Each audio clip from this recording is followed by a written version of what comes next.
0. We'll do it live. Okay. No. We'll do it live. Fuck it. Do it live. What's up, ladies and gentlemen?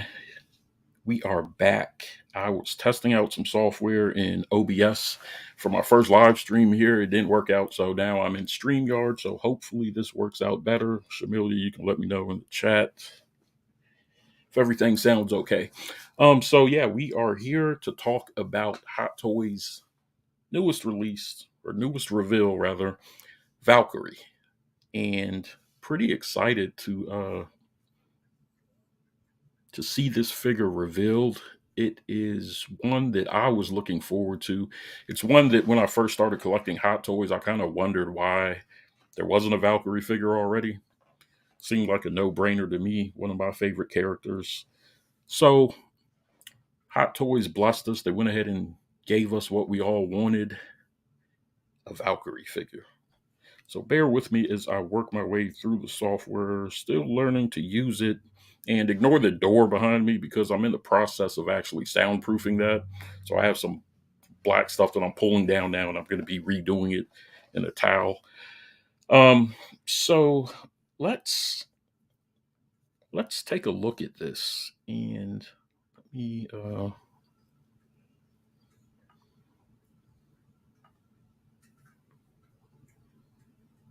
see what we got here in terms of pictures.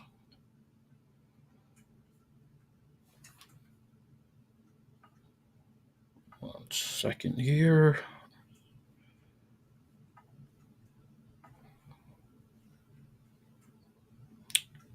All right.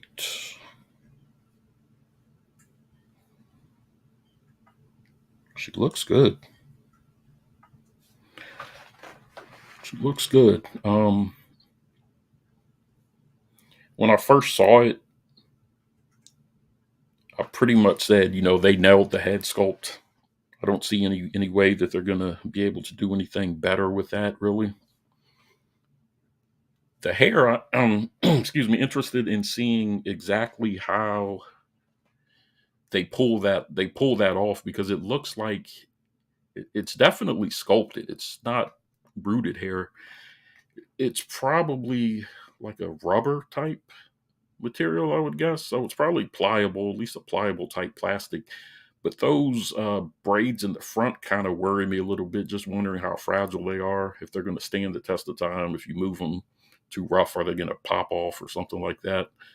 But yeah, we'll see. So hopefully Hot Toys gives us a final product that looks pretty similar to what we're seeing here. Let me just go through another image. As you can see, the outfit. The boots don't look to be a split cut design, unfortunately. That would have been something that would be welcomed. I think it's something that they really need to do for all of their figures going forward. The pants looks like they are kind of I'm hoping they do real leather, because the pleather, we all know that stuff doesn't stand up too well over time. So hopefully they give us real leather. See, she has a knife down in her boot there. She has her sword. The cape looks to be wired, so you're going to be able to articulate that, which is a good thing. And let's just go through a couple of more pictures. Yeah, you can really see the head sculpt on this one.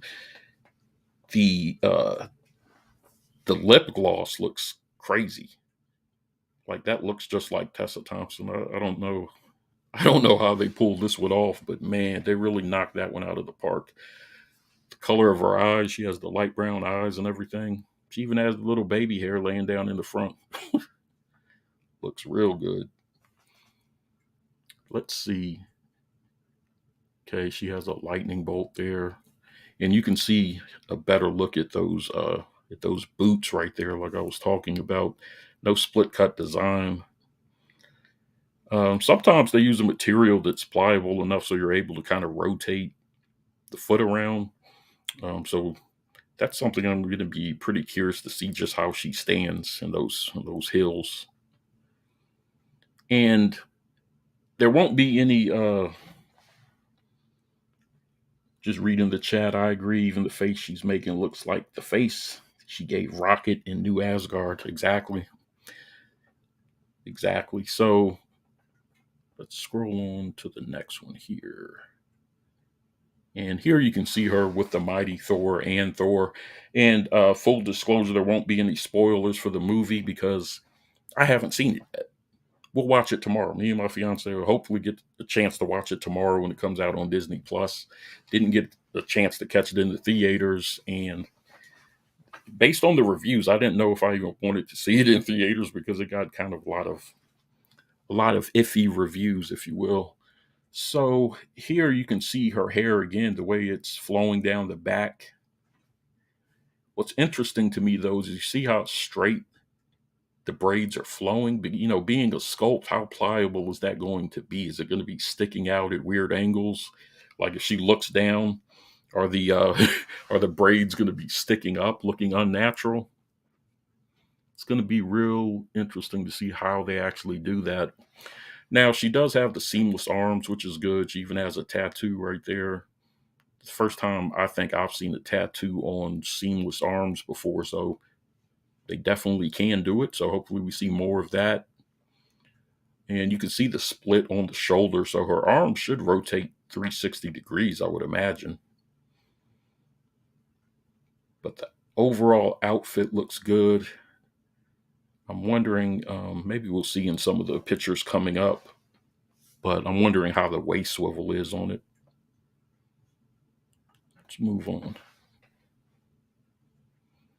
So there you see her elbows are bent. That's another thing I'm looking at, because when they do these seamless arms like that, the amount of articulation you get isn't too crazy or anything, and usually you don't want to leave them stuck in a bent pose anyway because it might crease it or damage the arm. So more than likely I'll be keeping mine pretty much straight, but I'm hoping she gets a little bit more range than what she's showing here. I'm sure she probably does. Probably get a little bit more to get it to 90 degrees. And wow, that looks good. That's a pose right there. That's kind of what I'm talking about here. Because she has the seamless arms, you're not going to want to do too much with them in way of bending them and leaving them bent. So having the arm straight down like that, really good idea. That pose right there might be what I end up going with. And as you can see, the wired cape looks really good. Adds a lot of, because even though she's in a museum type pose, the cape adds that sense of movement. So you're able to pull it off and it kind of looks like she's taking a step forward. Almost on level with posing with Peter. One of his poses where he has the figure walking, but not quite. It's not quite there, but they'll keep trying. Here you have her jumping up in the air. And again, not a whole lot of movement at the torso.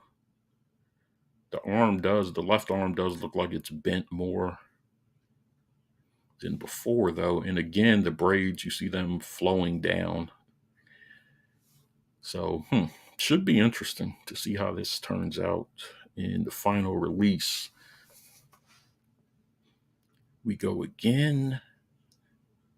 She has the dagger in her hand there, and I'm trying to pay attention to the material on the legs there. It doesn't look like it's bunching up or anything, even though her leg is going forward. So that looks to be a good thing. Again, this is a prototype, so we'll of course have to see the final result to know exactly what we're getting. Again, a museum type pose with her just holding her arms down to her side, but looks good. I mean, the presence. This is the type of figure you're not going to have to do a whole lot of crazy poses with for her to look good in the display. Wow. Okay. Well, that there shows you some of the articulation. Getting her down in this pose. I have a Black Widow figure, and the thing I don't like about that figure is it's difficult to pose. I don't even know if I could get Black Widow in this pose. I'm going to have to test that out. Um, she uses a different material, of course, but she can almost pull off the Black Widow pose right there. But again, just wondering how the articulation is with the torso. But that's a nice pose right there. And again, pretty similar to what we've seen so far.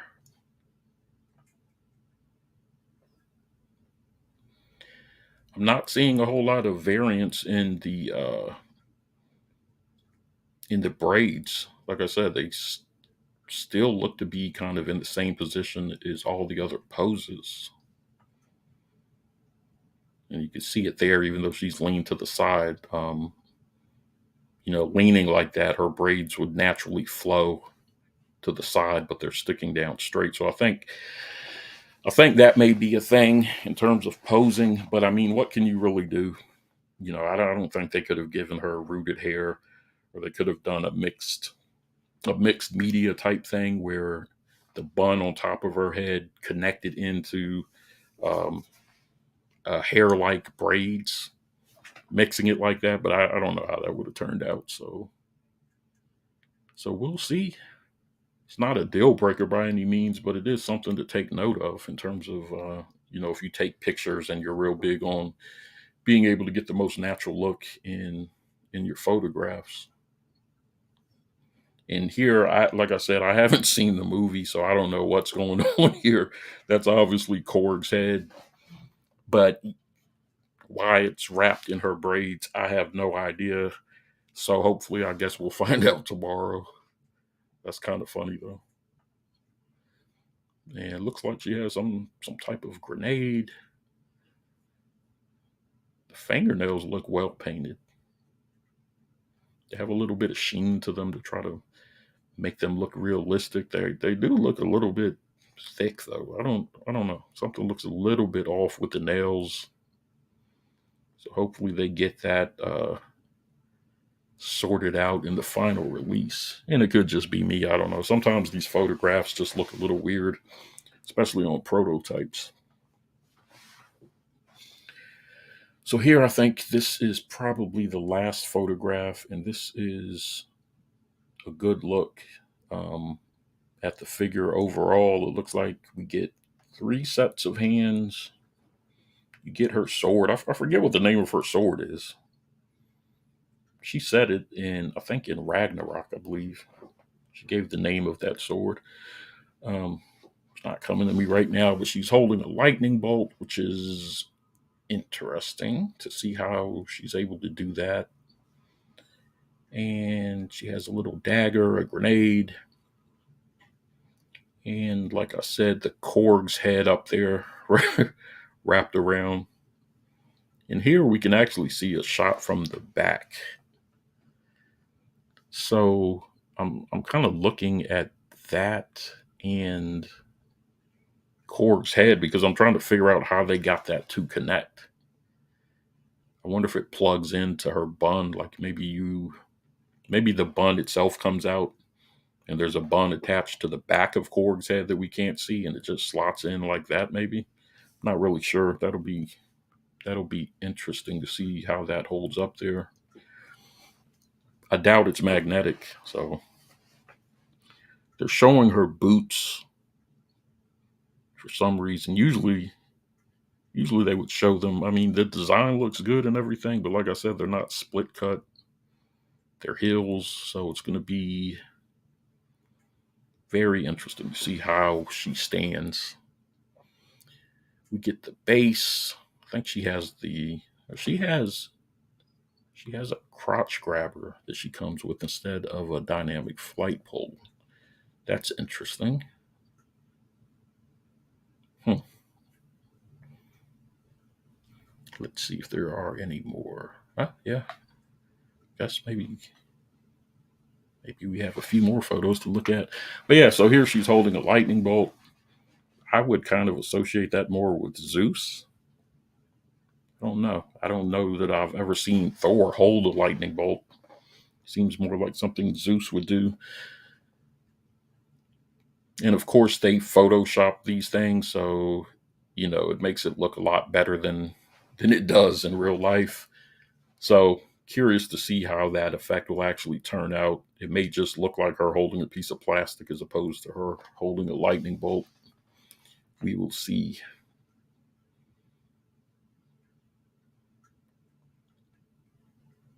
And again, a museum-esque pose. Her arm is bent a little bit. And this is one of those poses, like I said, I wouldn't personally leave her pose like that for too long because I'd be worried about it creasing. But, I don't really know the durability of these seamless arms yet. I have Ahsoka, and I think I have one more figure that uses seamless arms.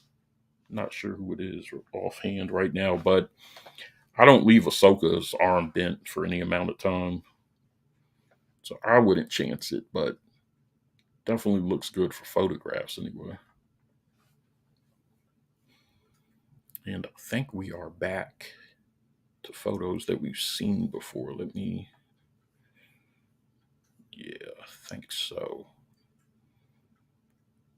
I think so. And there's a comment here, an easy pass for me.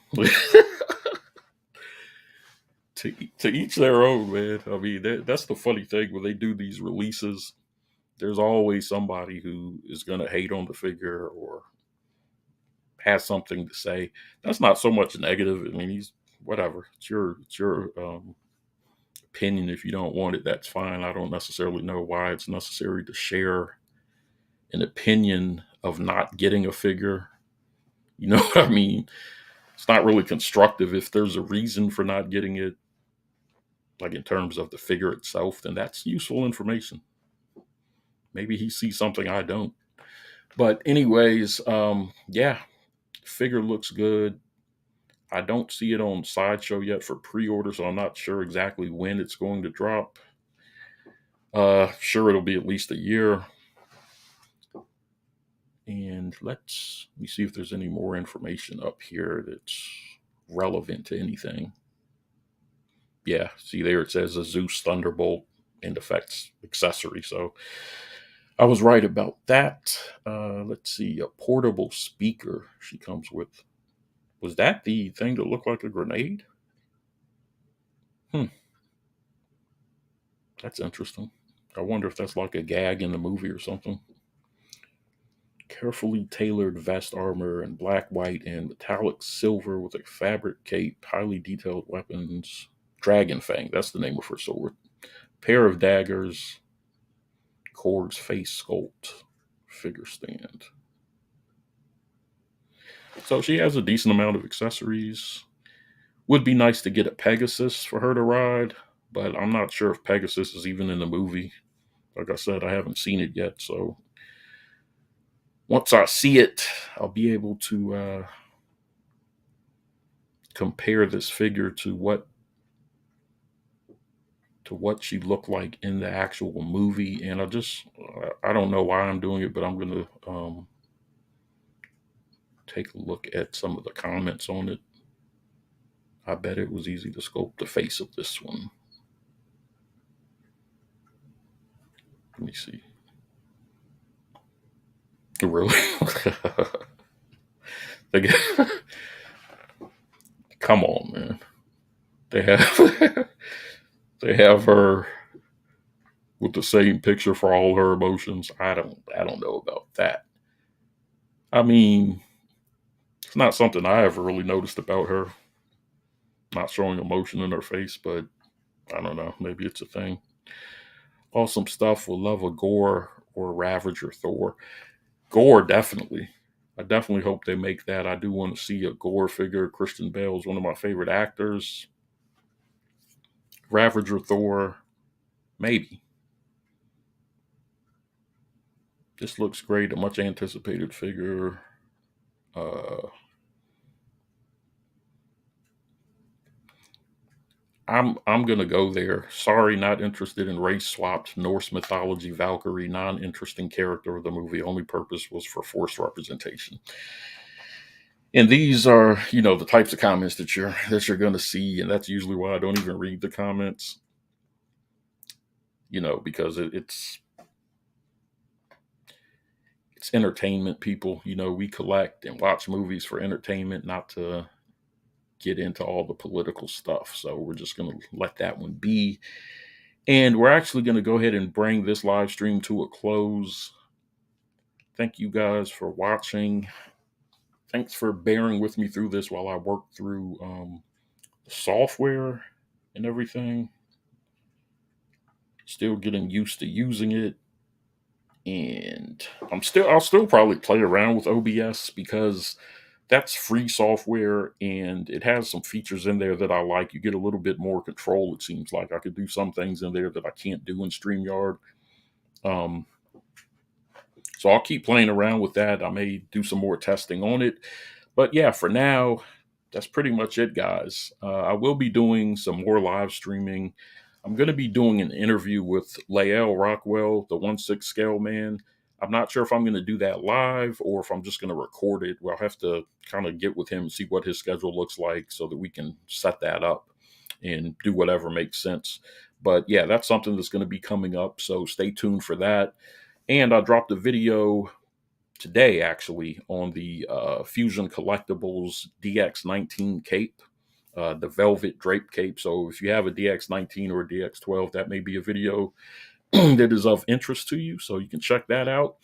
But yeah, guys, so thanks for watching. As always, thank you for your support. And we're going to go ahead and get out of here. So thanks for joining.